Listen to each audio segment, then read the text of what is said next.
At this point, I would like to call on Billy Bonavie to read a work by Binar Sarkar Elias. Yeah, this is a poem made by Bina Sarkar Elias. We sent her photos of the work of Agnes, and she was also familiar because she published a magazine entitled International Gallery, and that featured Filipino artists.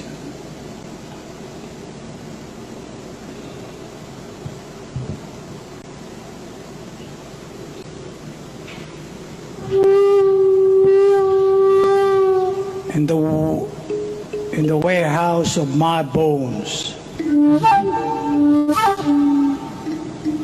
In the warehouse of my bones is the universe. Planets, stars, constellations. Swirling dervishes that live beneath and beyond the earthly skin. In the warehouse of my bones is a soul seeking realms outside the bazaar of daily life, seeking hopeful chrysanthemums in barren fields.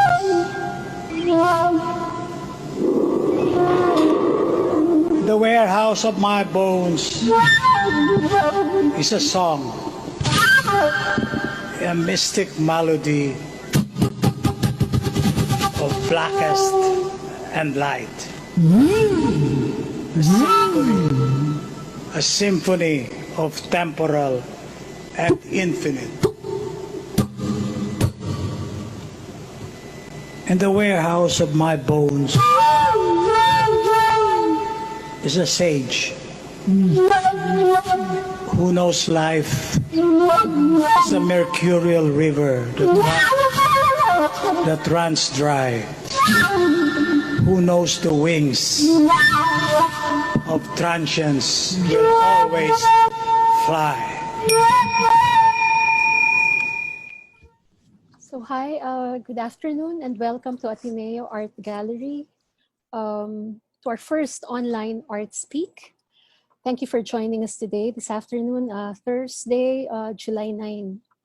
This is definitely a first for most of us, indeed a better normal for you as attendees because you don't have to worry about driving to the Ateneo de Manila campus. A new normal for us, the Ateneo Art Gallery team, and also for our featured artist, Agnes Arellano. This ArtSpeak was set for March 28 to mark what was supposed to be the last week of Agnes's exhibition in Scapes under the Ignacio B. Jimenez Outdoor Installation Grant Program. The March event was also intended to coincide with another exhibition by Agnes titled Sacred Feminine, which was organized by the Ateneo Library for Women Writers, or ALIW, with its director, Isa Nazareno. She will give more information on that project later. But obviously, since March, the works on exhibit have also been on lockdown. Today's ArtSpeak marks the launch of two collateral projects. The first is a zine, which is what I'm holding now. This contains poetry of some of Agnes's friends as well as creative writing students here in Ateneo. The event was titled Sculpture Speak and was held last November 26. This was facilitated by Carlo Mardoana, a professor of the Fine Arts Department. Earlier, you saw an excerpt from that event with Billy Bonavie reading a poem written by Bina Sarkar Elias titled In the Warehouse of My Bones. The scene also includes poetry by Marnie Quilates and Muki Katigbak La Cuesta. Today, we're also launching a virtual tour of Agnes's exhibitions, which we are happy to share. This may be accessed anytime through the Ateneo Art Gallery website. You will be viewing this virtual tour now. as the artist reads the introductory notes to be followed by an annotation by Isa Nazareno. Inscape, an interior configuration of the mind, a complex of intellectual and affective elements, as distinguished from landscape, which is an exterior view perceived by the senses. Words by Alice Guillermo. The word inscape was taken from poetic parlance to refer to the underlying design of an object, which gives it coherence.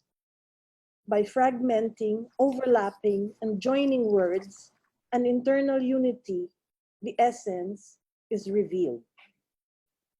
A parallel in the visual arts is the surrealist approach, which juxtaposes disparate elements to create a third meaning.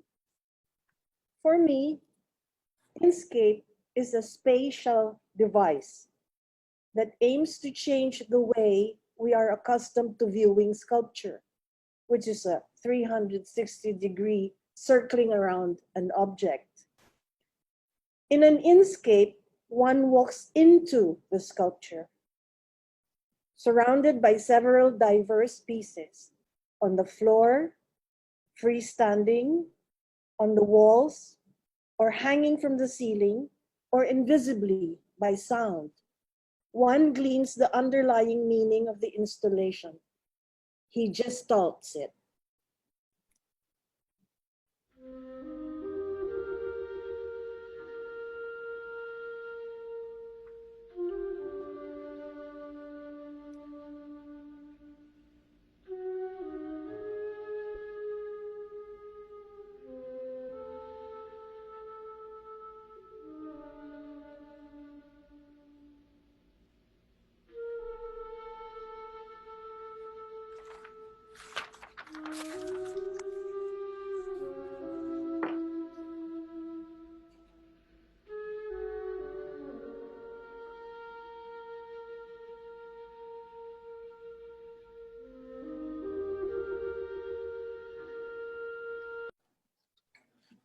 This retrospective exhibit recombines pieces culled from several inscapes that I created from 1983 to 1996.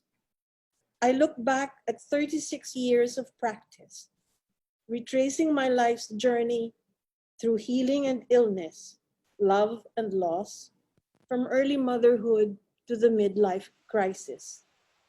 They are all in white cold cast marble, suitable for outdoor exposure, and chosen to best simulate the white of the originals, which were done using the techniques of live casting and direct modeling in plaster of Paris, using plaster as modeling clay.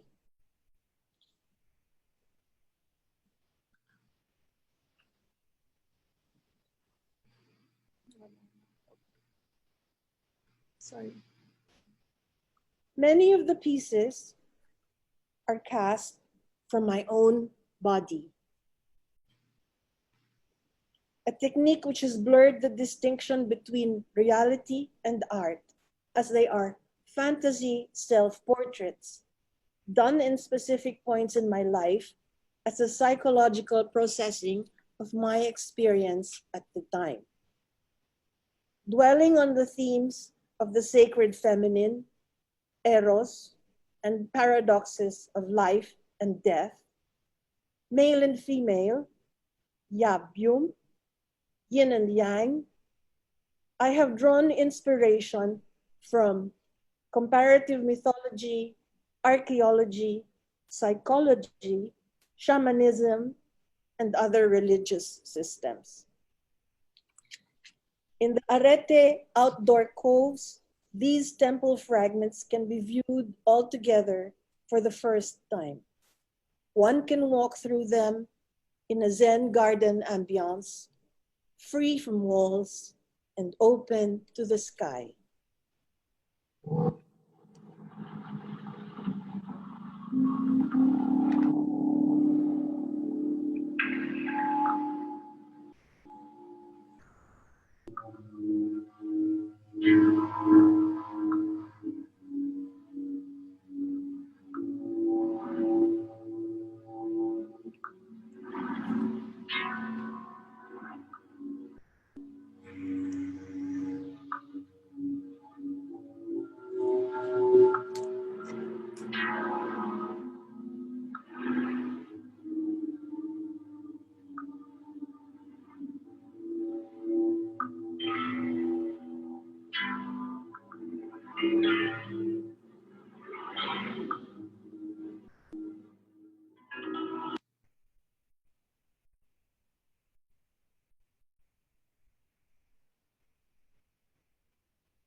This year, the Ateneo Library of Women's Writings celebrates its 25th year anniversary.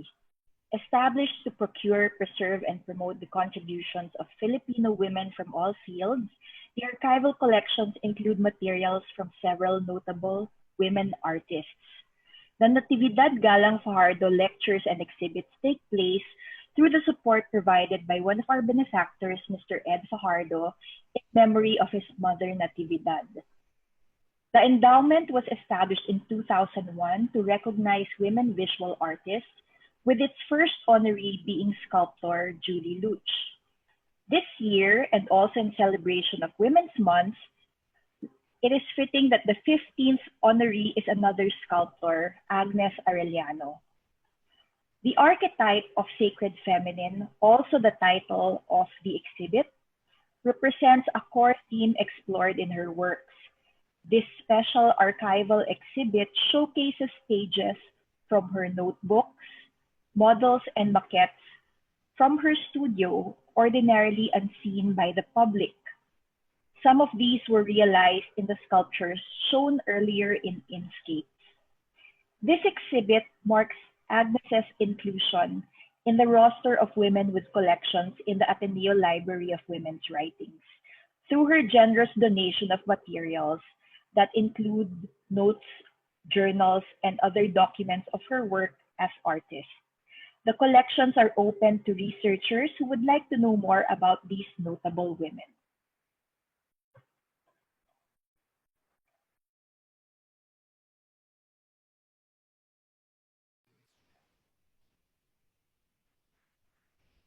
Thank you, Isa and Agnes, for that opening segment. So Agnes Arellano is one of the leading sculptors in the country, and she began her art practice in the 1980s, at a time when sculpture was even more marginalized than today. It only had a few practitioners, and they were mostly male artists. Agnes earned a degree in psychology at the University of the Philippines in 1971 and continued to enroll in graduate units in clinical psychology in Ateneo de Manila University. Later that decade, after returning from her travels in Europe, she pursued a fine arts degree which she completed in 1981 from the University of the Philippines.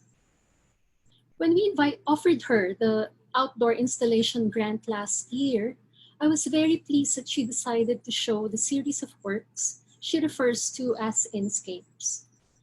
The 14 works or so may seem like a seamless group on site, but these have different but related contexts.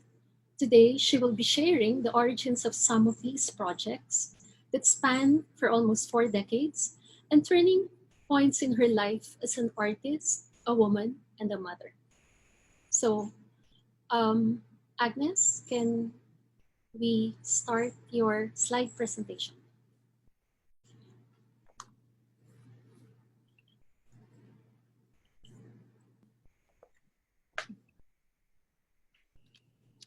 This is Gallery 1 of the Temple of the Moon Goddess. Okay, well, this is my signature. The third A is for Almario, my middle name. It is what I carve into my sculpture. Okay. This is the Temple to the Moon Goddess, an inscape of 24 pieces in plaster, elements of a temple spread out in 2 galleries at the Museum of Philippine Art in 1983. It's my homage to the female principle in religion and the start of my lifelong search for the sacred feminine, an alternative deity to the white god of our colonizers. Here we see hermaphroditic homunculus, the same welcome arch that we have seen in the retrospective. It is derived from a neurological diagram that shows how much brain power is needed to move the different parts of the body. The thumb is the biggest because it is used for prehensile movement or grasping. We pass through and under this arch to reach the altar on the floor. Halia bathing. Halia is based on the Bicol myth of the moon goddess who would come down periodically to earth to bathe in our warm waters. As myths go, this is the ancient explanation for menstruation. This is also based on the universal myth of sky maidens, aliens from outer space who come down to visit us.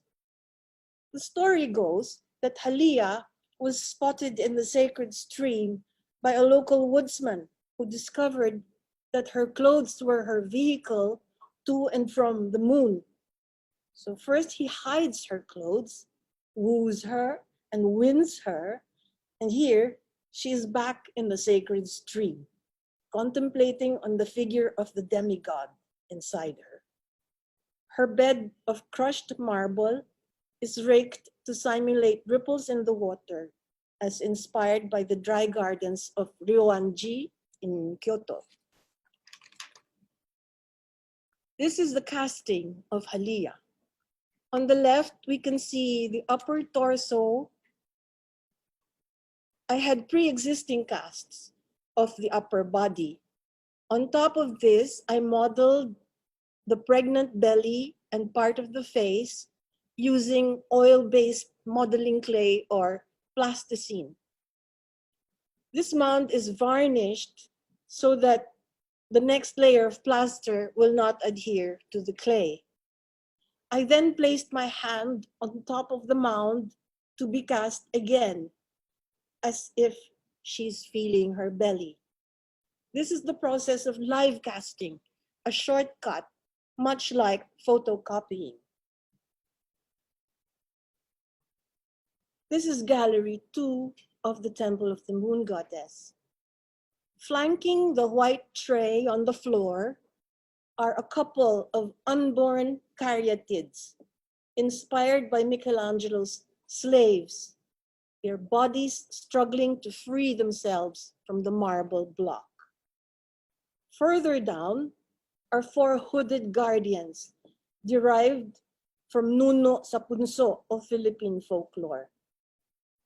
They have features like a beak that tears flesh apart, breasts that spurt out poisoned milk, hands like claws that pluck out eyes, and a belly that emits a deadly fart. This shows me installing music for watching the moon rise at the exhibition set up at the MOPA. This is sculpture that composes music. The tray, a sandbox, is the musical staff with the usual 5 lines and 4 spaces. The 3 inner lines are raked. The notes are in the shape of omphalos. The music is created when the omphalos notes are positioned from a purely visual point of view. I imagined them as domes in the desert lit up by the light of the full moon. The resulting arrangement is transcribed into a music sheet, which I asked my brother Deo to play on his flute. The accidental melody can be heard on flute, was heard earlier during the virtual walkthrough. There's a strong echo. Da, da, da, da, da, da, da. This is recumbent Yabium sarcophagus. At the end of the hall, this is the Sanctum Sanctorum. If Gallery 1 was about life, Gallery 2 is about death. Yabium is Tibetan for father, mother, a couple in erotic embrace. I used this image as the altar for Gallery 2. I was told that this was how my parents were found after the fire that devoured our ancestral home in 1981. Their innards were still intact. At the back of the woman is a glass panel, much like the view window on a coffin. Through this glass, one will see skeletons in embrace. These are real bones, skeletons which I got from the Cementerio del Norte. In the box are 2 silver goblets, a vase, and other objects salvaged from the ashes. To further ritualize their death, I sprinkled ochre and red puja powder on this pile. This ritual act provided some form of closure for me for the death by fire of my parents and sister in 1981. This piece is the last work in the temple to the moon goddess. This is another inscape, Myths of Creation and Destruction 1. This photo shows how they were exhibited at the 5th Havana Biennale in Cuba. This particular inscape only has 2 pieces, carcass cornucopia and music for making the sun rise, which we also heard earlier. It's the same music composed by sculpture, but this time using skulls as notes. This is carcass cornucopia. On one level, this is the myth of the origin of the universe by the explosion of the first bovine. The head became the sun, the feet became the peasant class, etc. On another historical level, it is the waning of the matriarchy and the advent of the patriarch, personified and symbolized as a bulol, a guardian of the grain from the Cordilleras. On yet another level, it is an expression of the pain that I suffered from a botched cesarean operation. This is my body. To get the real feeling, I hung myself upside down, as the Polaroids show. That also gave the necessary sag of the flesh from the effect of gravity. The boobs especially look very different from when one is standing upright. On the left, the photos of the beast being disgorged and its empty carcass became my body. Indeed, I felt slaughtered, slashed, gashed when my cesarean wound opened up in the middle of the night and my belly was oozing like a fountain of blood and pus. And yet, on the other hand, behold the new life. From destruction comes new creation. Yin, yang, polarity, duality. You cannot know joy if you haven't been sad. From the explosion, the belly spills out the bounty of the universe. Spheres and eggs and fruit-like shapes and a mound of palay or unhusked rice. And with the half-buried skulls on the ground, new life in the form of music.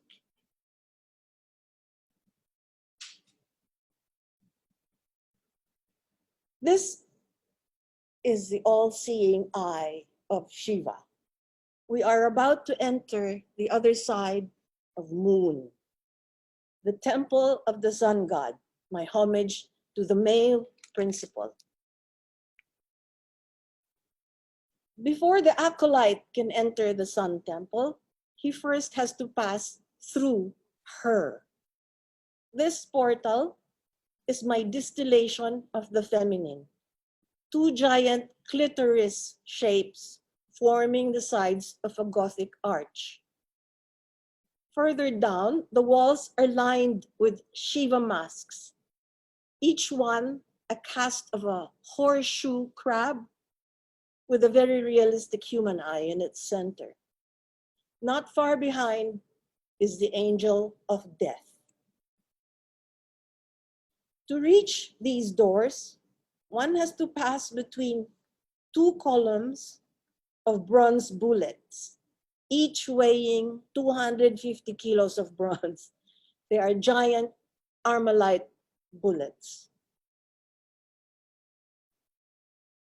At the center of the door is a spear, symbolizing Shiva's weapon of destruction. The angel of death hovers over mushrooms that mean death, that bring death. Death by the mushroom cloud of a nuclear explosion, and ego death by the ingestion of entheogenic mushrooms. The shards of green and brown broken glass at the top of the door are broken wine and beer bottles. They're an anti-burglar device which we used to have in our fence in the old house. The army. Here we are in the central shrine, guarded by the army.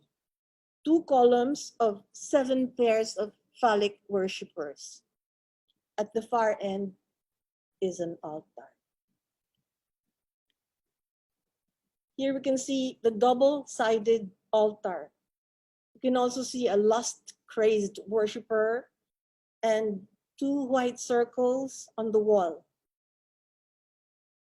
Here are the ayams, the female uncircumcised ones.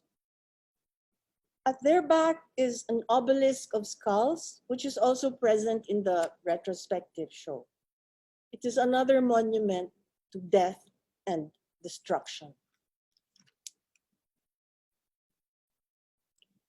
A tender moment, the detonation of the bomb.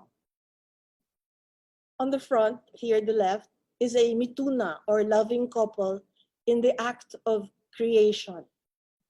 On their back is the Enola Gay icon, a replica in bronze of a shallow underwater explosion based on a book of photos from NASA. It is an early stage in the formation of a mushroom cloud. Eventually, the crown becomes the stem and the orb rises to become the mushroom cap. It's a reminder of the devastation that was wrought in Hiroshima and Nagasaki. Here's a page from my notebook which reveals some research. I believe the ArtSpeak here is appropriation. I appropriated this image called Mituna or loving couple from an ancient Hindu temple.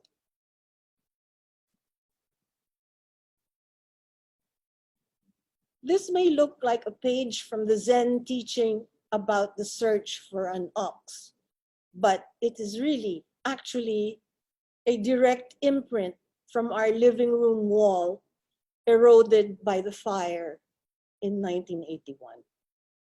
If fire can do this to concrete, what of human flesh?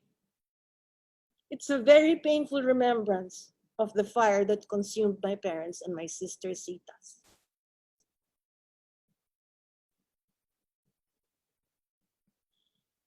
The next few slides will be of fantasy self-portraits. There are 4 of them in the exhibition. Images cast from my body at different milestones in my life. I think this is the healing that I have received from sculpture. The healing is shamanic, much like the making of a bulul. When a person is sick, a bulul is made to represent him. And through rituals, the illness is transferred from the patient to the bulul. When I cast my body, the hollow negative mold is filled with my spirit. And with the creation of the portrait, it takes me one step removed from the trauma.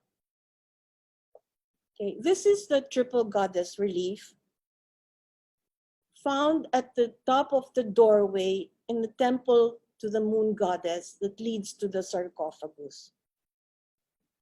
It is based on Robert Graves's paradigm in his book, The White Goddess, a historical grammar of poetic myth. Graves links that true poetry is based on a mother goddess archetype that lies behind the goddesses of European and pagan mythologies. Maiden, mother, crone.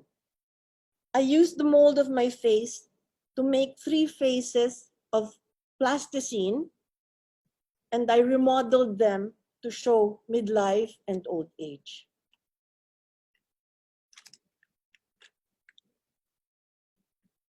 "13 years after the relief came the 3-dimensional live cast female Buddhas.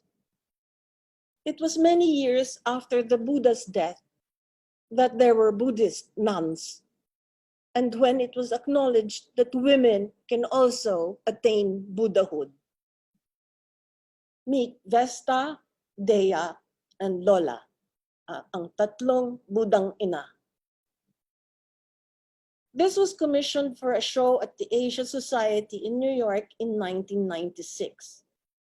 I wrote then that, by casting real mothers, my aim is to bring the divine dimension back into the familiar human figure, to stress the need to search for the sacred in everyday life.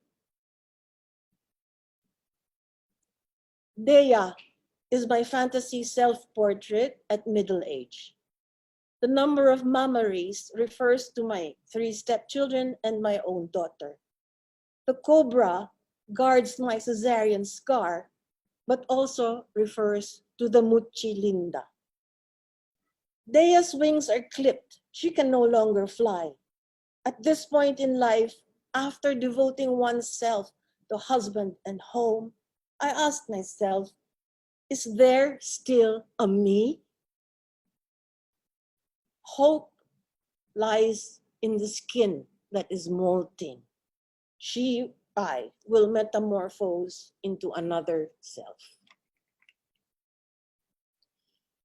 These pages from my research notebook show Muchilinda, the serpent that protected the Buddha during a storm by coiling up underneath him to save him from the flood waters and opening its hood to shield him from the rain.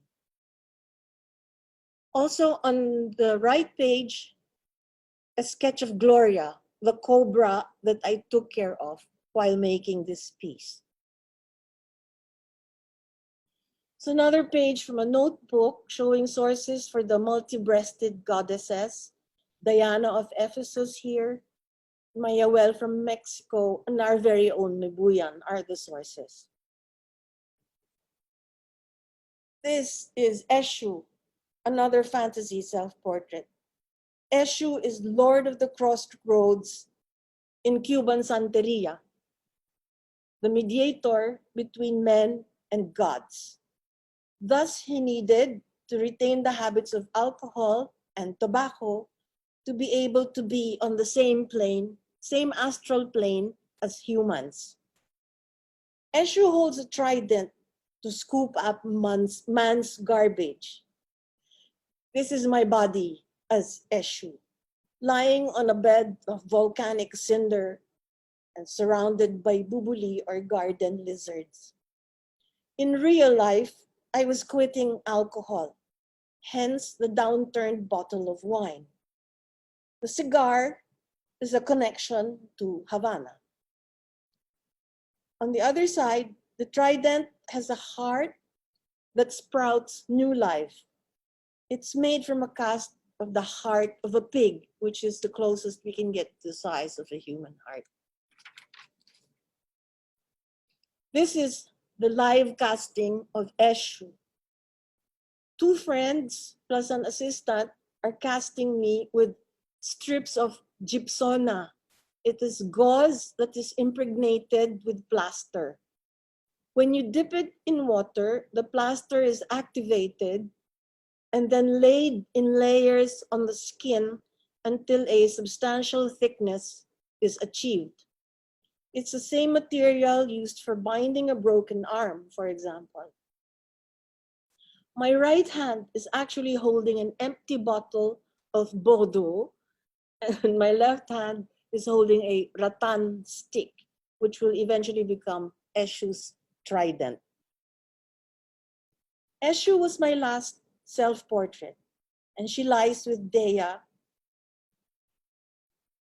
looking at her from her pedestal in the retro exhibit. The next few slides are my work in progress. Project Pleiades, a quaternity of goddesses, 4 out of 7 sisters in the night sky, the star cluster Pleiades that is most visible to the naked eye. Using casts of my naked body to delve into comparative mythology and archetypal symbols. Their arms are in the Epiphany position. These first 4 were commissioned for a special exhibition at the art fair in 2016. They're made of cast stone and stained with tea, and placed in a darkened space with black walls. Behind each goddess is a yantra, or a cosmic diagram. They each have attributes that convey messages from the stars. From left to right, Inanna, the hooved cow goddess from Mesopotamia and Bagobo myth, Kali from ancient India, Magdalene from biblical times, and Dakini from Tantric Vajrayogini Buddhism. Project Pleiades 2 is in a wooded grove at the UP Diliman campus. It's part of LAWAS, meaning body, a public arts project for the UP Diliman Festival of Culture and the Arts in 2018. Here, the 4 have been coated with verdigris wax to make them blend with the leaves and the green of nature.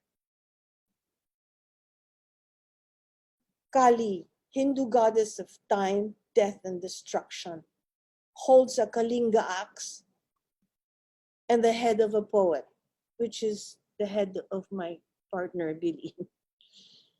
She, on her left hand, she has the mudras, fear not, and generosity. On the right is Mary Magdalene, Christ's most beloved disciple. She is Isis reborn, a high priestess initiated in the ancient Egyptian mysteries. In her palms and her feet are the wounds of the crucifixion. And in her belly is the 3-month fruit of the Christ. They all have, these goddesses have all their third eye open.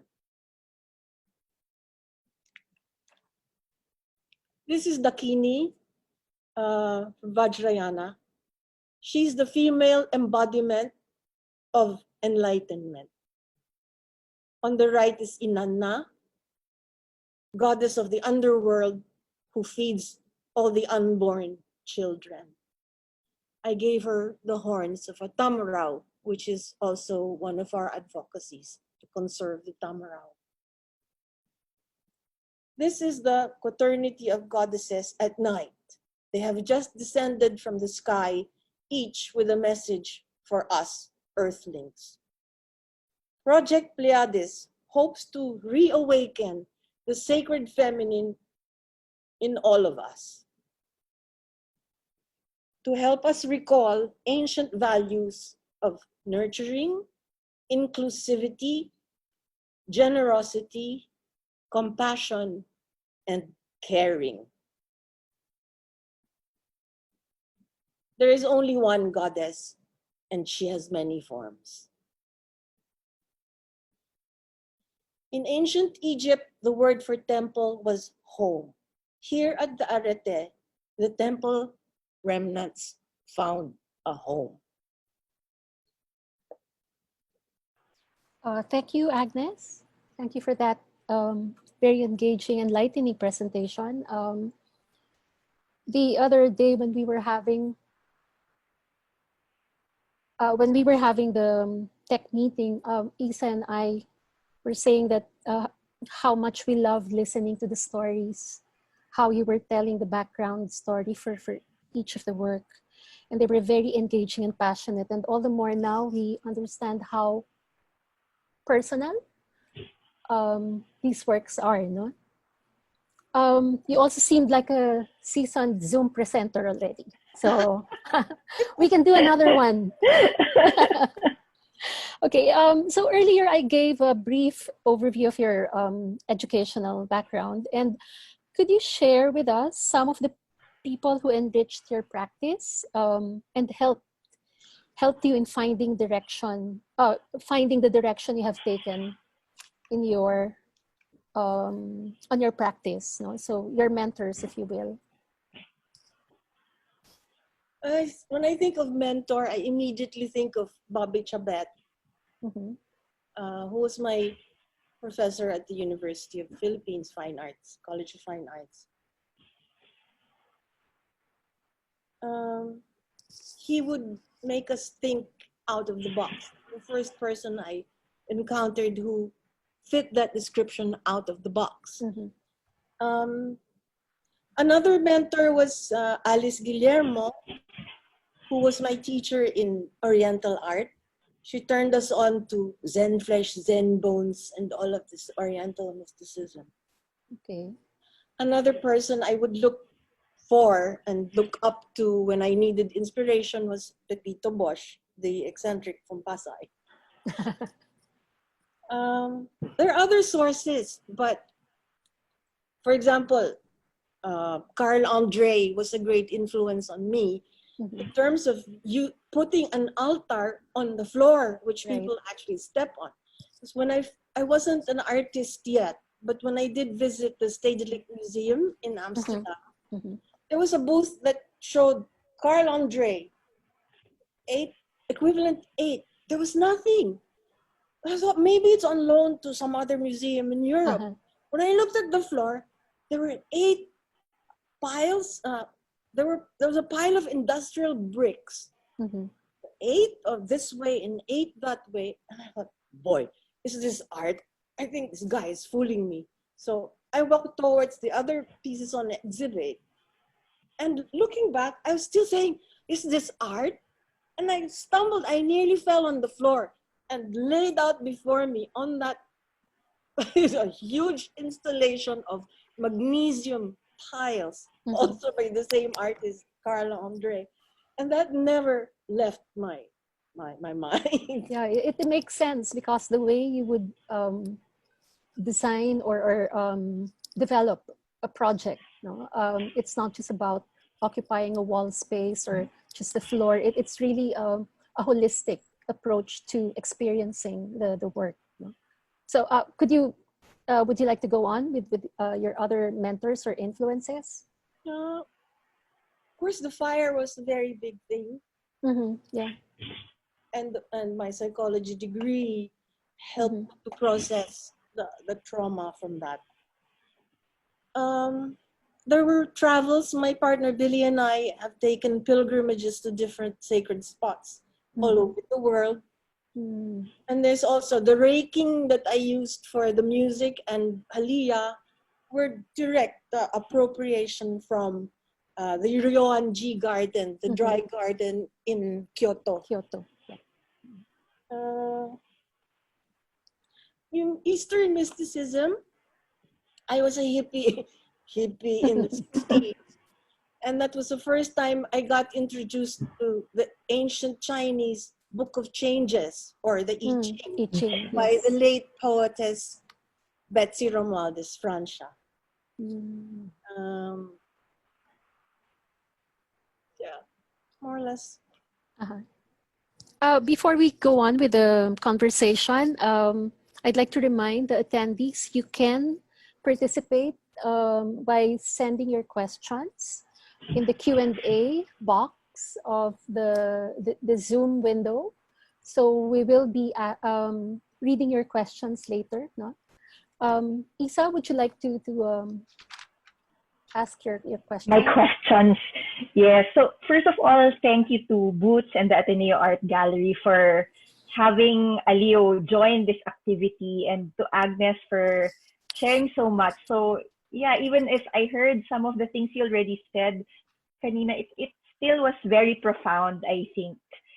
In preparing for the archival exhibit of Alio a few months ago, I had the privilege of visiting the home and the studio of Agnes, and it was really this like amazing place that was just full of stuff for little uh, studies and models and maquettes everywhere. So one of my questions would be, how do you decide which of these experiments you have going, several at the same time, which of these becomes a finished sculpture? So in terms of the two exhibits discussed earlier, I think you have a few pieces in Sacred Feminine from that are maquettes of the pieces that were part of the army. So I think there were three. You also had that triple goddess relief in the archival exhibit, which you showed in your slide. So how do you decide which becomes a finished sculpture? Some maquette-sized pieces, when they're cast into bronze, become the finished sculpture. It's not always possible to transform the little ones into huge ones with problem of space, no? Mm-hmm. So sometimes they need to stay that way. Mm-hmm. But I also have a lot of maquettes because I don't draw very much. When I need to envision something in my head, I automatically turn to clay and start molding with my hands instead of turning to pencil and paper. Mm-hmm. Well, that's how it works. Yeah, maybe as a follow-up, because you mentioned sort of the beginning of your process that you're making these little 3D models. So could you elaborate a bit more? So you said you start with clay. How do you choose what the medium of the finished work will be?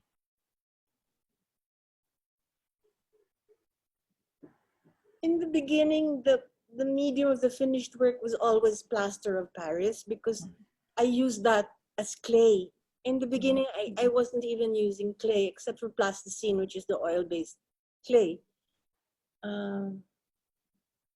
But if your work has to travel abroad, plaster will not withstand the travel. When it's cracked, when you get to the other side, you're unable to fix it or repair it because the moisture will show that where you put new plaster onto old plaster, there's a clear distinction between wet and dry. What else? Yeah, so they become transferred into polymer resin, which is a synthetic poisonous medium, which I have stopped using. That's why I switched to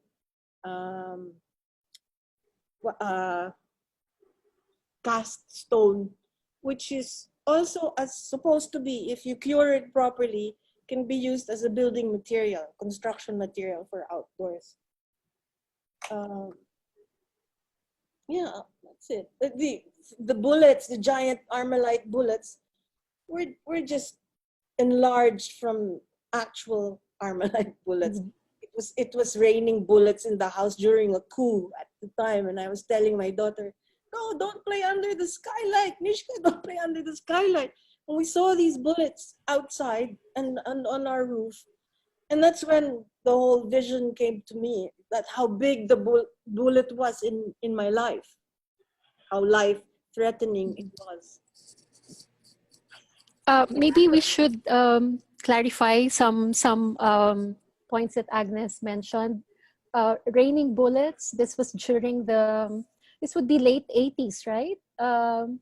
When there were a series of coups soon after the EDSA revolution. 80s, 90s, early 90s, perhaps. 86 daw eh. 86. Okay.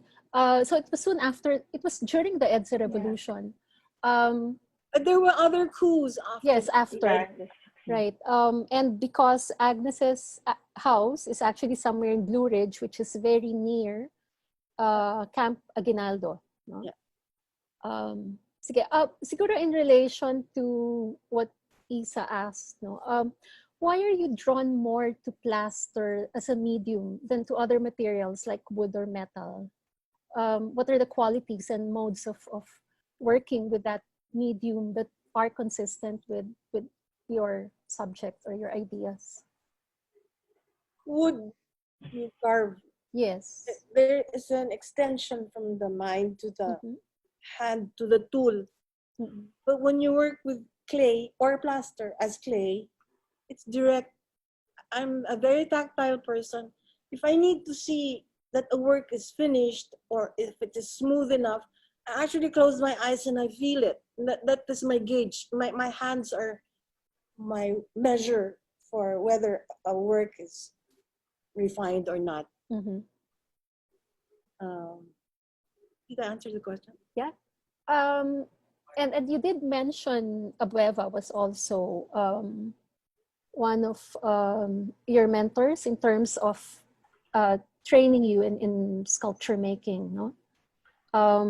You also, I just want also to mention that I earlier I said that you were one of the few sculpture majors at the University of the Philippines, and most of your batchmates are actually men, no? And but looking at one of the photos that you showed, they helped you, assisted you in doing direct body cast. No, what was I was just trying to parang imagine if I were a fly on the wall. What were those guys thinking? I guess because you were already very good friends, no? With Dudley, of course. Dudley Diaz Yeah, was there. he was like 30 years in Florence, but now he lives in the US. We were like batchmates. Yes. Although he's much younger than me, because I went through psychology before joining these people in fine arts. Abueva, you mentioned, yeah, he was my teacher, but I think he only came twice to our classes. And it was Mulawin, his son, who actually taught me the actual casting into bronze for the first time. And my other classmates, Tito Sanchez, Dan Rorallo, they were all very helpful because you know UP the teachers hardly come. So we still quiet. teach each other. I mean, that's my experience, right? I think For now mas example, strict one sila. teacher told us to use, when we do live casting, to use Band-Aid, which was horrible. And it was just our own experience. We tried paper, and eventually we came up with tissue paper, and we came up with better face masks. Yeah, friends, fellow students. Yeah, Isa, let me just go to some questions in Sure, the sure. Q&A box. There's a question here, and we're very happy that we have a number of art teachers in the audience, and they're asking questions, especially now because they need to prepare new learning modules for online teaching, and it's also a similar direction where we are taking. So, Miss Monette Detor, her question is. It's also related to a question I wanted to ask, but let me ask this. I'm a senior high school teacher. Senior high teacher. We intend to discuss your artworks and show them to grade 11 students. So grade 11 would be around what age? Isa, would you remember? That Grade 11 would be is like 16, third no? year high school. 16, probably, 17. yeah. Could you recommend, the question is, could you recommend a way to present them and the process of making them, to prepare them to see genitals? So I think yung, I think it's similar to, remember when we just opened the exhibition here in the amphitheater, and you had there was a time when a group of students were around and you were you guided them, you gave a walkthrough. Yeah, so Yeah. what would you advise teachers on how they would discuss works like yours? No, not only you, of course. No, other artists have used the the form of human body parts, the genitalia, as part of their vocabulary of imagery. How would I prepare them? Mm-mm. I think I would get shocked because I wouldn't know how to prepare them. I think that's up to sex education. Um, I'm not. I don't think they need to be prepared because Mm-mm. everybody has the same sexual organs, Mm-mm. and if you present it in a way that is not lewd, Yes. in a way that is artful, i.e., beautiful, then the pornography is erased. Mm. There is Mm-mm. no lewd thought. The gods did not understand lewdness or Or pornography. malice. Yeah. These are human values. These are Mm-mm. human Mm-mm. Yeah. tendencies. And I think that goes back to the context, no, the stories that inspire your works, because these deities or gods were not clothed, no. So it was not an issue. So I guess that would be part of the answer, no. I guess Going back to the context. one way also of preparing them is to show classical sculpture, Mm-mm. Michelangelo, and Yeah. all this. Then it will not be so hee, you know. And also Oriental sculptures, no, or sculptures in temples here in Southeast Asia, no, where But you no, have this bulol, very erotic imagery, which is part of the belief, no. we even have bulols that have the vagina being open and the Mm-mm. head of the child is coming out. These are ancient things that we're only queasy about it because of Mm-mm. our education. Yeah. But I think, yeah, one way of preparing is to show art that has used these images before, Mm-hmm. Mm-hmm. from ancient times. Mm-hmm. Isa, Maybe would you like? Boots, yeah. Yes. Since you mentioned the body, maybe one way also of approaching, I was thinking, explaining it to students would be from that perspective. Why did you choose to use your body? Your works in a lot of ways seem to be literally like an out of body experience. Mm-mm.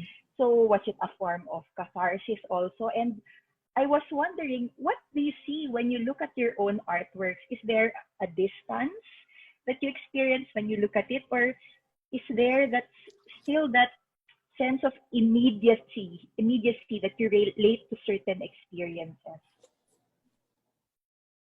Oh, like I explained how healing takes place when I make a fantasy self-portrait. Mm. The art object becomes detached from me.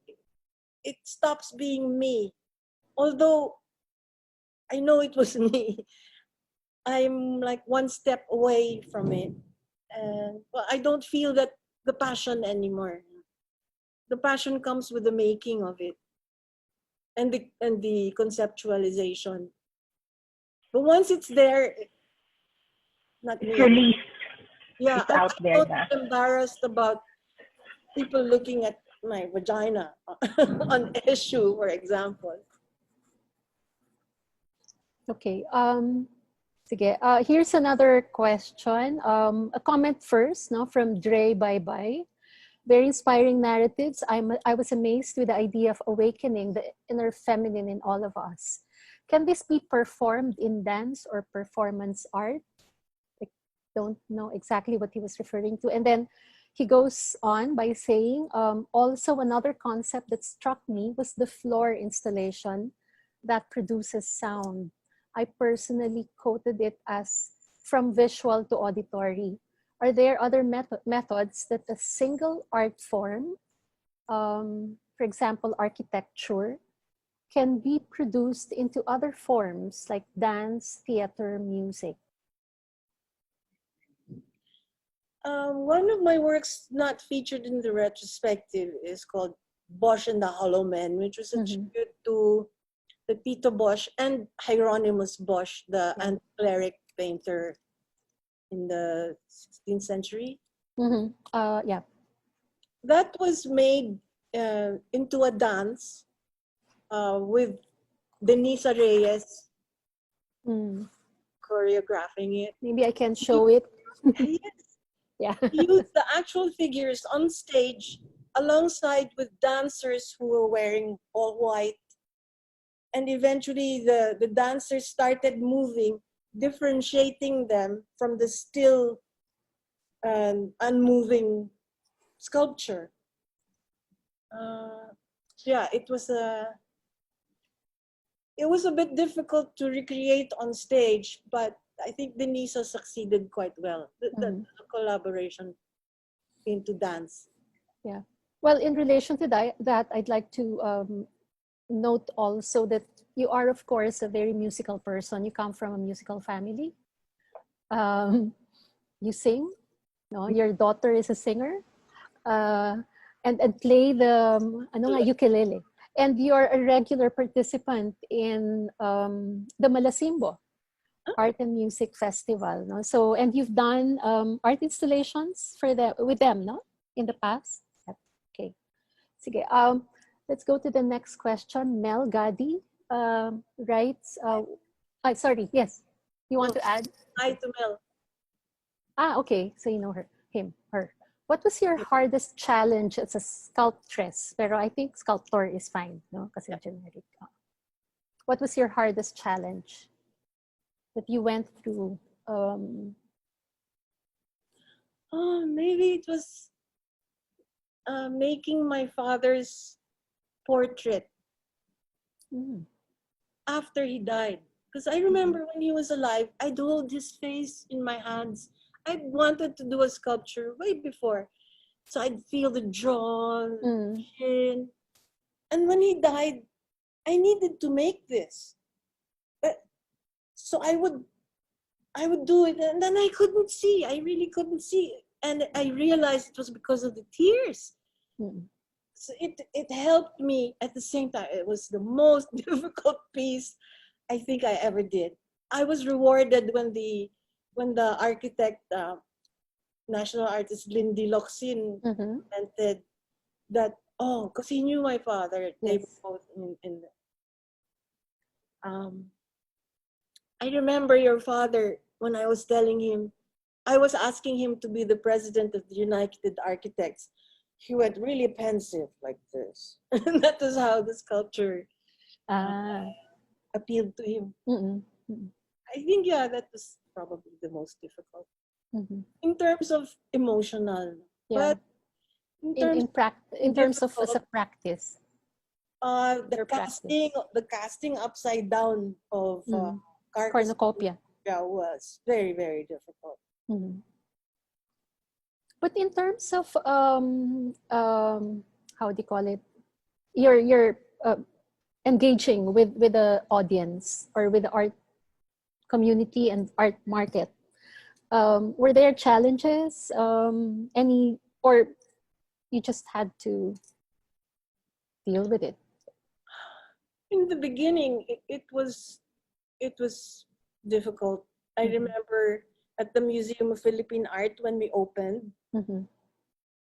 there was a man who was incredulous that a woman could have created this whole temple. And he was sitting beside, on the floor beside Halia, and he had stuck his paper napkin and a flower that he took from the flower arrangement, stuck it right there where the legs were open. I couldn't believe it. I couldn't believe this vandal. Yeah. He couldn't believe it. He couldn't believe that you did. So, well, eventually there were less and less people like that with that machismo attitude. relating to the art community was not so difficult because when I do images, I normally get archetypes which are common to all of humanity. So there's an unconscious level in all of us, the collective unconscious, that I like to draw from. So for example, when I showed the music for making the sun rise in South Africa, Johannesburg, some people commented that it was the killing fields in Cambodia, which is fine because they're relating to it. Right. So you get the basic human level that people can relate to, the archetype. Okay. Another question from Robert Alejandro. Oh yeah. Yes. Hi, Robert. When you started as a sculptor, ma'am. Ma'am. Sorry, I read another ano pala. When you started as a sculptor, where did you learn the skill? What would you recommend to someone who would like to get into sculpture and public art? I think partly you answered that with well, of course, your experience at the UP College of Fine Arts. Are there any other?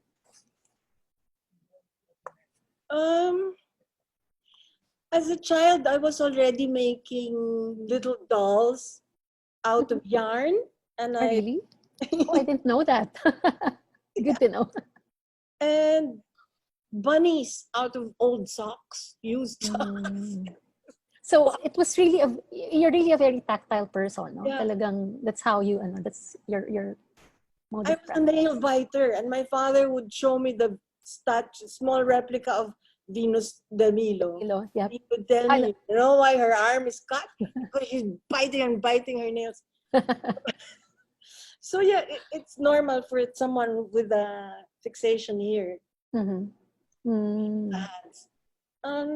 One very good thing is to try using putik or clay, water-soluble clay, not the plasticine one. Although that's okay too.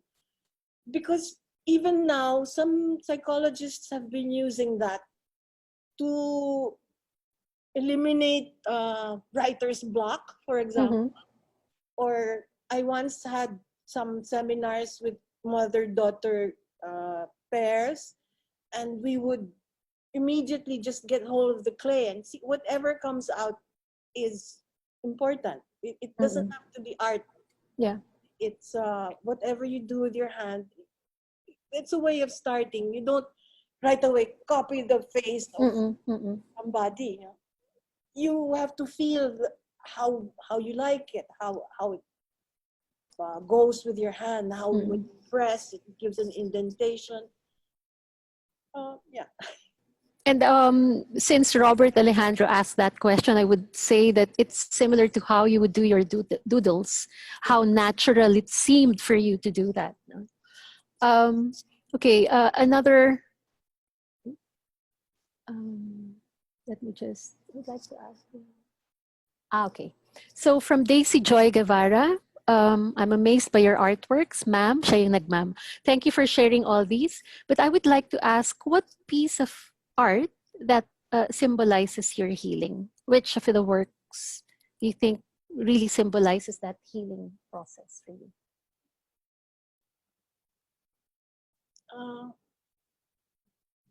The self-portraits are direct interventions into traumatic experiences, processing from a psychological point of view. No.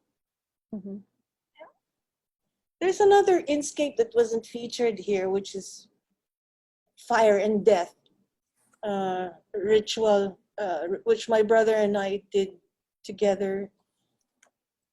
We created a labyrinth, and each dead end was a philosophical dissertation.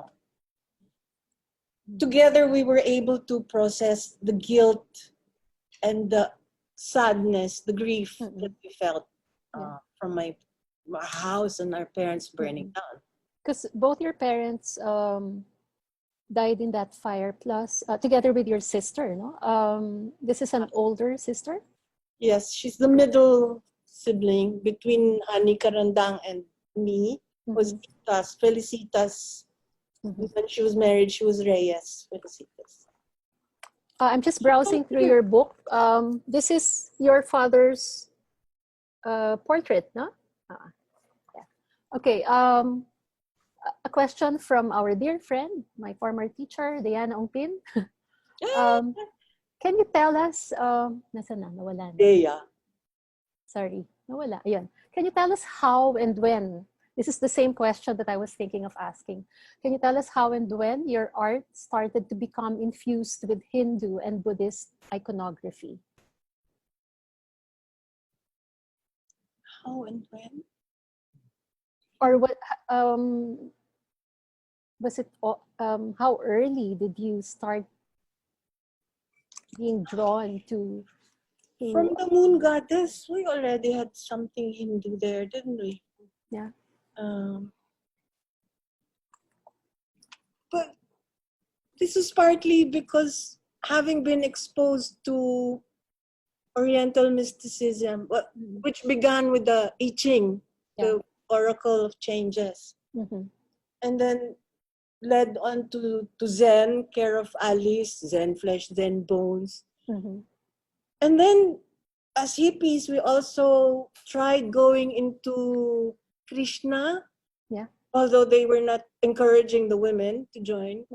And I joined Ananda Marga at some point, and I was given this mantra, which you weren't supposed to tell anyone unless you want to lose the efficacy of it.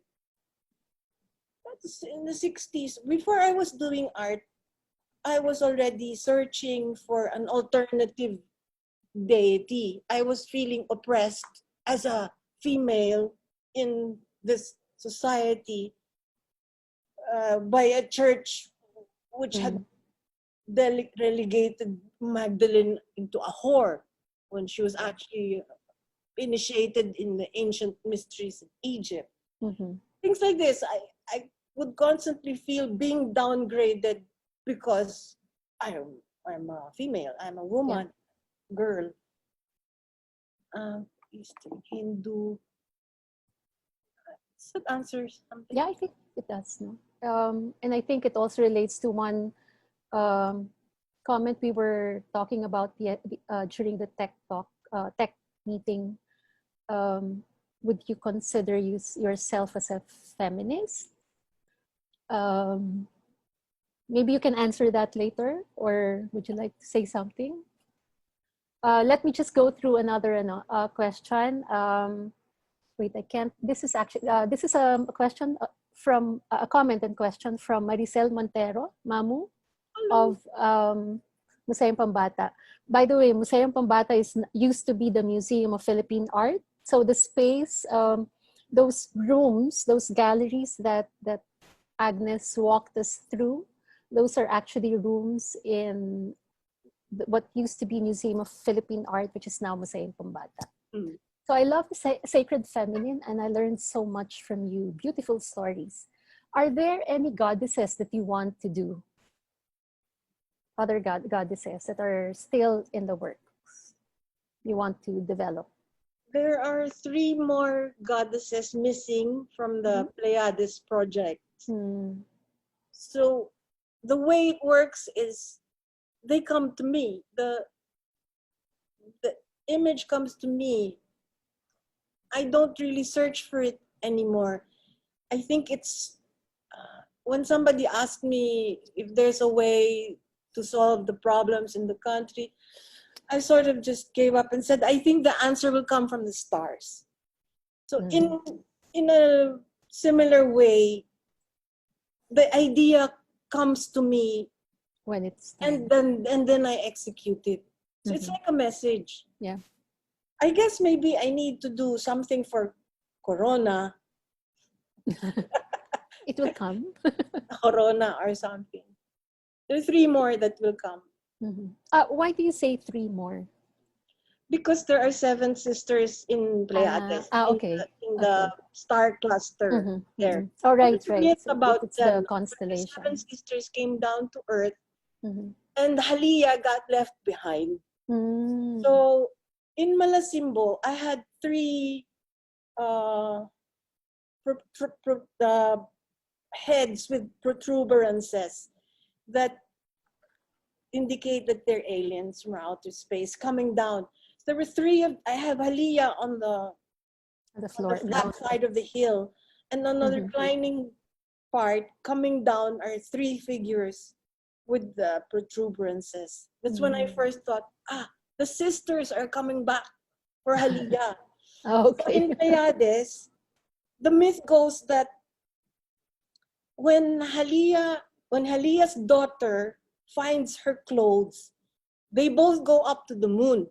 And the father of Halia says, okay, I'll give you back your mother if you can tell her from her 6 other sisters. And they all had the same face. But of course, Halia's daughter was able to tell who her mother was. That's a psychic link between mother and daughter, right? So, yun. You're really a storyteller. I mean, It's a narrative. I use neoclassical style and a narrative way of expressing. Okay. From Lisa Periquet. Not sure if you answered this, but maybe you would like to expound on it. What would you say was Chabet's influence on your art practice?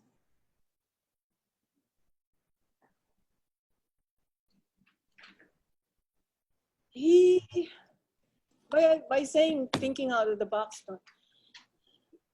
he allowed us to play. He said, okay, for this exhibit, maglaro lang kayo. Not to try too hard to give significance to what you're doing. Just laro. Which means tapping into your intuition, not so much your intellect, I guess. That's how So that really helped me because then I didn't have to explain so much. Later, after the artwork comes out, I realized why I did what. But during the process, even after months of research, you just step into this world where you're totally oblivious. You're just holding the plaster, smacking it onto your armature. Everything just goes out through your hands. All the intellectual stuff, forget it. It just comes out into your hands. And I guess my nature. What? So playing, no? Chabet, laro. Yeah. So yung MOPA exhibition, that was laro for you, huh? I mean, it was so... how long did you prepare for that exhibit? I'm just wondering, because am I right to say that it's one of your... was it your first major exhibition? Yeah. No, And there it was... Chabet was given by Arturo Luz the whole space for himself. Who was director of MOPA, no? Yeah. Being Chabet, he gave it to 6 of us, his students. And I was the only female in the group, no? You know? How long did you prepare for that? How long? Ano? Kasi ang dami, parang it's several works eh. I think mga 6 months lang yun eh. Wow. That's where I relied heavily on live casting. That's like photocopying. Imagine if you had to model all of that in clay. It would take years. Years. But I think we had less than a year or a year. I remember more than 6 months, maybe. Yeah. And I needed, one of my teachers, Phyllis Zaballera, would always say to us, don't worry about it. You can always hire a muscle. So, of course, I had assistants. Otherwise, I couldn't do others. To cast me, I cannot cast me, no? Except for casting my boobs. I could do that myself. Yeah. Also, I'd like to note that I remember talking to a few younger artists, and I think Kawayan de Gia was one of those artists who you mentored, no? I mean, I know that he assisted you in some projects. He and Datu, my nephew, Datu Arellano, Mm-mm. they both lent a hand in Mm. finishing Lola, the Okay. third of the Buddha Mother. So yeah, And in and that way they worked in my studio. mm-mm. And that was also an important, I'm sure it's an important phase for younger artists, no? Yes. Having to work with someone like you who's quite established and going through a very parang close, intimate, no? Working relationship. Okay. Well, it's a comment from Robert Alejandro. Again, this isn't a question. I saw Agnes's work when I was very young. I instantly became a fan and follower. Thank you, Agnes, with much love and admiration. Sarah Gerber, would you consider making a documentary? Your explanation of your art is so insightful and enlightening, and each piece is a testament and product of their time and circumstances. Would you consider? But well, let's promote na rin the book. Yeah, we have the book. I think this was published. Sorry, kailan nga to? 2008.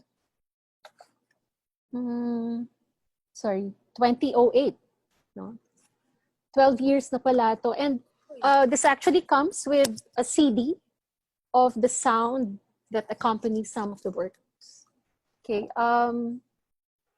Hannah Nario Lopez, I watched the presentation with my 6-year-old daughter, Telea, and thank you so much for opening our conversation about the power of the feminine. This presentation also reaffirmed me that there is strength in coming into terms with vulnerabilities. A very important lesson we are forced to realize in these times. So thank you, Hannah, for that comment. Is there a short course? Maria Edna Santiago, is there a short course in sculpture? I don't think there is such a short course. It's a lifelong process. I think. Of course, you could probably something with clay. Oh, see, Robert Dow will also be interested in this. So maybe actually what you can do, Agnes, you can record yourself in Zoom. While making those small sculptures. That would be a good parang material that you can share. Okay. I think Boots actually, when we still had the exhibit that people could visit, I remember talking with Agnes, and one of the things we were playing around with was maybe you doing a demonstration of casting. Yeah, we were thinking of that. Kaya lang hindi na natuloy. Women's Month, we were gonna cast whoever. Baka pwede next Women's Month. Okay. Karine, wait, sorry. I got lost now with the find your. Okay. Alan Zedrick Kamiling, I find your works very stunning, and since I was young, I enjoy writing about, studying them, especially Carcass cornucopia. In terms of medium and technique, do you plan on veering away from your usual for your forthcoming projects? I think in terms of medium and technique, yeah. Well, I still have to do the same, use the same medium and style and my body mold for Pleiades, the Pleiades project. Because they have to be, they have to have the same face as the those, the stories dates to me. So, sorry, go. I have used other mediums. No, not always using plaster as clay. I also did dead trees. That's my suplicante from Return to the Goddess. You were saying you used dead trees. Yes, I remember that work. I love that work. No, somebody asked if I was always doing human figures. Yeah, that's the neoclassical and the narrative approach. But I have this other approach, dead trees, where I salvage trees cut down in construction sites and I embellish them, make them look beautiful, and for one last time to remind people of what we have done to nature. It's an indictment of what we have done to nature. Look at our trees. And so like one of the trees was found by Billy in when they were doing the fort, there was a tree that looked like a portal to the beyond. It had been hit by lightning, Yeah. so its inside was all black. And it seemed like if you entered it, you'd go into a different world. So we asked for this. He needed a certificate, a death certificate, before he For was the allowed tree. to pull it out. Okay. So he produced a death certificate from a DNR to attest that the tree was indeed dead. So we could pull it out. So tinamaan ng kidlat. That was just one show of that one big log. And the inside of it, I gilded with different shades of red. Red gold, yellow gold, all kinds of gold. And then I torched the outside with blowtorch to blacken the whole thing. And Billy had the band Pinipik, and then one of their dancers was Asha Perry. We made her up in gold, and she rose up from the hollow of the log, while Carol was chanting lupa, hangin, and calling all the elements in nature. This was a mixed media, right? Yeah. Was that the same tree that you exhibited? Was it in Ayala Museum, the old Ayala Museum? And that's a different work from the one that was cast in lead or lined in lead. Or is it the same one? It's the same one. Different. Okay, different. Okay. Because that one had a hollow that was hollowed out by lightning. The tree, the dead tree with the duhat, was hauled out from one of the construction sites, and one of my students didn't want to use it because it had some defects. It wasn't good for a carver. But it looked like a body, like a human body. So, and it was a duhat. And duhat, the bark of the duhat was used in ancient times as medicine. So I took lead, which is poison, and made it the bark. And with this juxtaposition of poison and medicine, the message of the duhat came out. She looked like a cocktail singer in her silver gown. Where is that work now? The tree lined with lead. Is it still with you? The original one is with me, but when Billy went to Brisbane for the Triennale. the Triennale, they had 5 smaller trees that had been culled from eucalyptus. The 5 smaller type culled from eucalyptus. Okay. It didn't have the same power, but the lead gave it without the look of the trunk. The lead still gave it some power appeal. A comment and question from Karina Bolasco, the director of Ateneo Press. Your relationship with art has been forged by so many experiences, personal and political. But has this pandemic changed, again, the way you look at the role of art to its community? The role of art to its community, or maybe your art practice?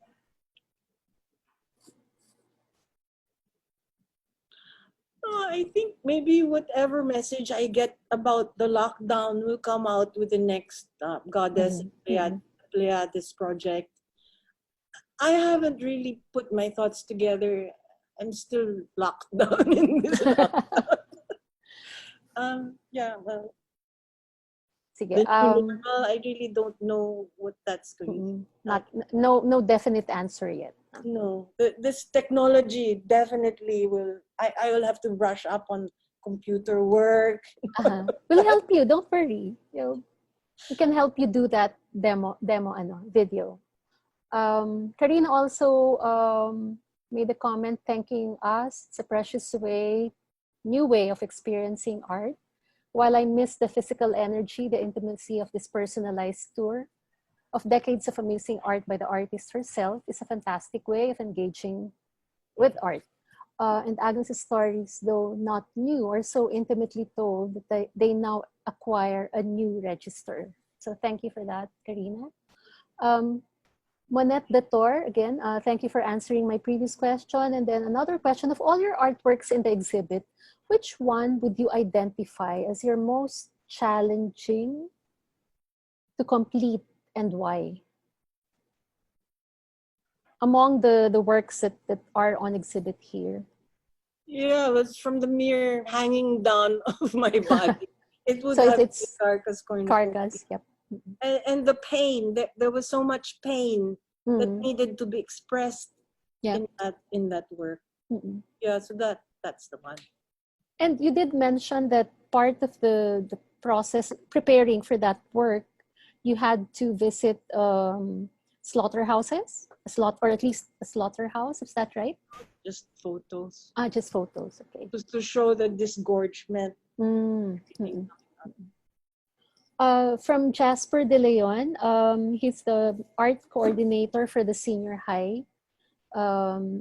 High school here in Ateneo, and we've been working with him also to develop learning modules. So what recommendations could you give to budding artists in reference to how to finance their art? Yes. That's hard to answer because I when know. I first started doing art, I never knew. I didn't even think of an art market. I didn't Mm-mm. know that I had to think about it. Mm-mm. So my advice to students would be true to your vision. You have to Mm-hmm. have a vision. You cannot just make pretty things. You have to have a vision and you have to be true to it. So it has to come from deep inside you, not just some cosmetic, Mm-mm. superficial stuff. And the public will respond to it, no, regardless of whether, I mean, it's not just about selling. A comment and a question from Lee Pahe. I Thank you need for being so generous and open in sharing your practice and personal story. Seeing and hearing about the breadth and depth of your work is truly inspiring. What advice can you give young women artists? highly. We were together in Lawas. She and Mark were the Christine. other artists in Lawas at the UP. Okay, right. Lipa. Mm-mm, mm-mm. What advice would I give? Be brave.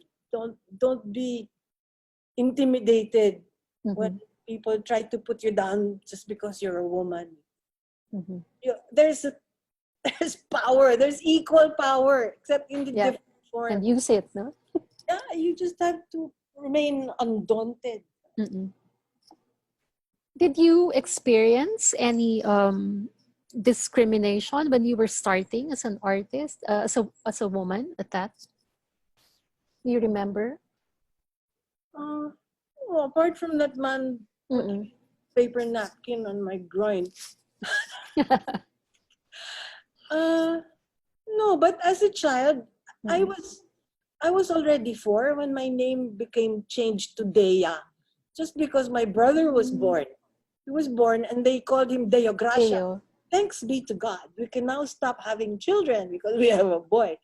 Oh, okay. Called him Deo, and then they started calling me Dea. It's like I lost my identity. Oh, okay. I didn't know that. But no, I quickly got over that. In Yeah, fact, that's but why I use still, I mean, Dea for mm-mm. the self-portrait. Mm-mm.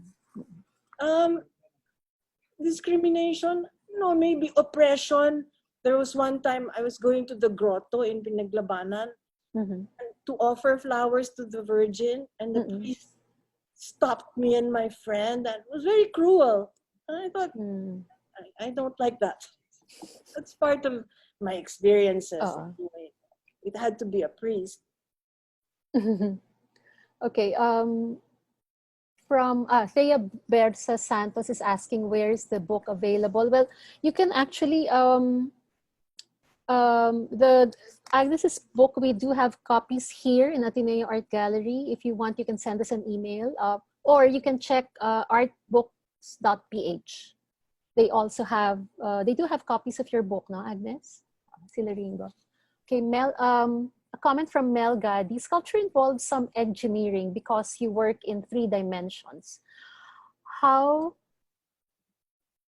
do you handle the engineering aspects of sculpture? Intuition, or do you do some calculations?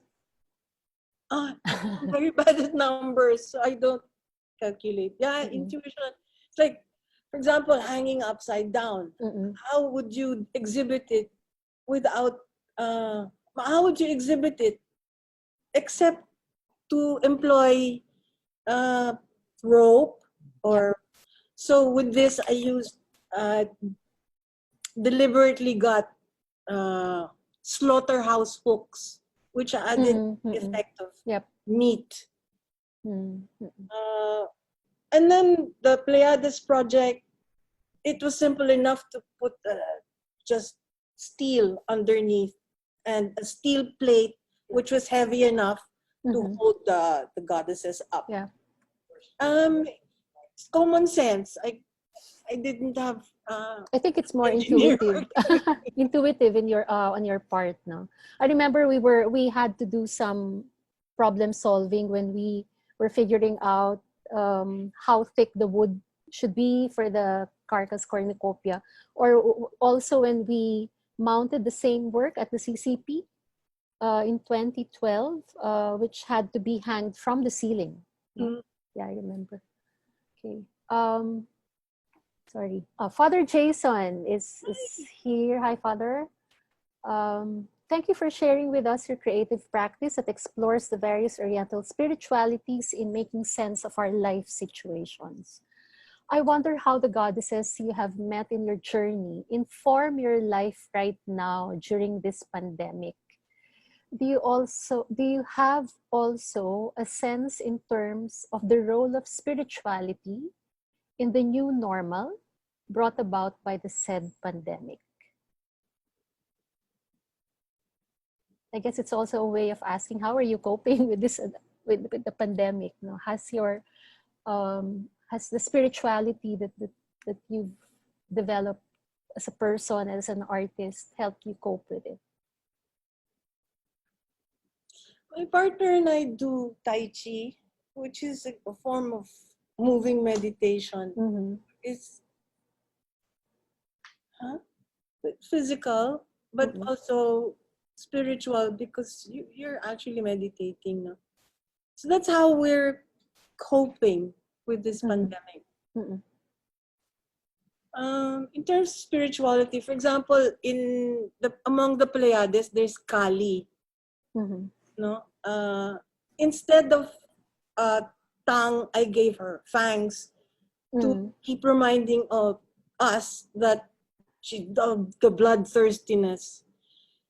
Kali was a manifestation of Durga, and the male gods could not cope with this monster. There was a monster that was going around. Every time they killed it, each drop of blood from this monster would become another monster. So Kali with her tongue would sweep up all of this. And that was how they got rid of that pandemic. I wish we have Kali around, no? Ano yan? What are they? There The was no vaccine. bloodshed by lapping up the germs, the monsters. It was unable to reproduce. Okay. So just a comment, the comment from Evely Delfino Sales Posh. Oh, think she's quite she's a friend. Hi, Ag, no question, but sending you kudos. Though my immersion into goddess spirituality began before we met, you certainly were a great influence in my music and healing ministry. And by the way, it's almost 1 a.m. where she is right now. Robert Alejandro again comments, be true to your vision. Amen. A question from Katrina Santiago. One of the things that resonate with me as a writer, critic, and feminist with Arellano's work is how the power of it, whether female, feminine, or feminist, is just woman in this very basic, even base sense of babae. How does the local sense of kababaihan, of pagkababae, work with the foreignness of the deities that she works with? Where does the local lie, other than in the artist herself locating herself here? So I think that the main question, how does the local sense of kababaihan, of pagkababae, work with the foreignness of the deities that she works with? Mibuyan is not foreign. Yeah. She's ours. Mm-hmm. Bagobo. It's not the foreignness of. It's not that the foreign identity that matters. It's the archetypal level that we're talking about. So, in that level, there's no nationality. Yeah. It's universal. That's where I hope to appeal, not just to the local, because it's way deeper inside our spirit to look for that instead of getting Melchora Aquino. Yeah. For example, it doesn't go deep enough for me. I think you, in a way, you answered that earlier. No, you deal with the archetypes that have a more universal and therefore can also be relevant to the Philippine experience. I'm trying to get away from the polarities. One of my problems is this dual mind. It's what we have to transcend. To be human, not to be male or female, but to be human. But in expressing my femininity, I'm just expressing why I feel not included sometimes. What I'm going for is inclusivity. So I try to veer away from that male, female nationality. Of course, it comes out, no? Yes, Isa, you. Yeah, because someone earlier mentioned the idea of a documentary, and then there were questions about how she prepares for creating certain works. So earlier this year, during the exhibit, Agnes also donated some materials to the Library of Women's Art, Women's Writings, and I think that's very important kasi nga, no history, no documentation. So that's the whole reason for the archive. So one of my questions is, Agnes, how did you choose what documents or materials to donate initially as part of your collection in Aleo? So if I recall, what you included in the box you gave us, you had the notebook, you had, I think, a few write-ups, typewritten of some of the works, and maybe some copies of the magazine that you used to produce in Pinaglabanan. Yeah. So how did you select that this will go into the first box? I had a hard time. Maraming pagpipilian kasi. Kasi yung art and life, there's, as I said in my practice, the distinction is blurred. So my notebooks have pay so and so for the week, buy groceries. Sometimes the those necessities. notebooks are devoted to etching hexagrams. And I'm having problems with my mate, for example. I turn to the etching and I write down the lesson it's giving me. So I don't think I should put that in the archive because it's very personal. it's quite hard. I think for some of the ones that I will be giving to you, I will just take out pages when there are confessions about romantic problem that I'm having. Okay. Yeah, but thank you, and for those watching, so the Library of Women's Writings is part of the special collections of the Rizal Library, but it's open to researchers. Although of course now service is limited while we're on lockdown, but we can answer queries online. And once we're open again, we'd be happy for you to come and visit and see what we have about these women. Yeah. And Isa, you scan the materials, no?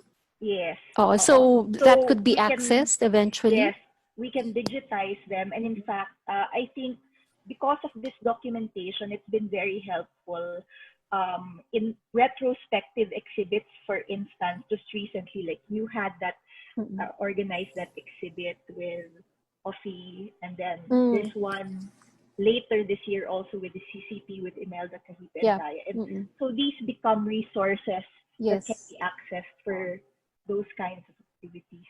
So Yeah, I Agnes, also focus yeah. pala on research. Yes. Yeah. Yeah, I think we don't really have enough time to go through the.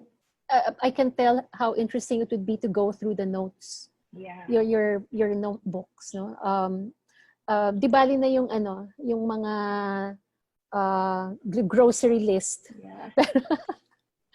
So the background of Agnes now is actually some of the Yes. stuff that's in her notebook. Yeah.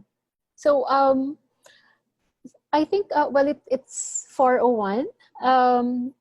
So thank you, Agnes and Isa, for this lively discussion, and thank you to everyone, especially those who sent their comments and questions. Lilo, actually, Agnes saying congratulations, gratuliem. Agnes, I'm a fan forever. Sorry, bad French. So before we end this ArtSpeak session, we would like to thank, of course, Agnes Arellano and her partner, Billy Bonavie, for working with us on this project, because this is the closing, technically the closing of her Inscapes exhibition. To Isa Nazareno and the team of Aliu for organizing the exhibit Sacred Feminine. Thank you. Also, we thank Carlo Dawana for helping us organize the Sculpture Speak event last November, and to the creative writing students who really made very interesting and it was a very lively poetry reading session we had that, last year. And special mention goes to Kevin Castro, one of the poets and also an information design major here in Ateneo, who designed the zine. We acknowledge the support of Ignacio Jimenez and the assistance of John Katindig for this program. And to the Dream List team, the team that we work with for our website and for the virtual tour that we showed earlier, they'll be tweaking a bit more, but it will you can access it through our website. So we are in the process of preparing more of this mode of access to Ateneo Art Gallery, our past, ongoing, and future programs. So please check our website, Facebook page, and our Instagram account for further updates. And so with that, we end this first ArtSpeak online session. Our next sessions will actually be sometime in late July or early August. We'll be doing 2 panel sessions with photographers, the artists who are part of the Not Visual Noise exhibition, also cut short because of the quarantine. And another ArtSpeak with Charlie Ko, sometime in maybe around September. So with that, we thank everyone. Thank you, Agnes and Isa, again. And good afternoon to all.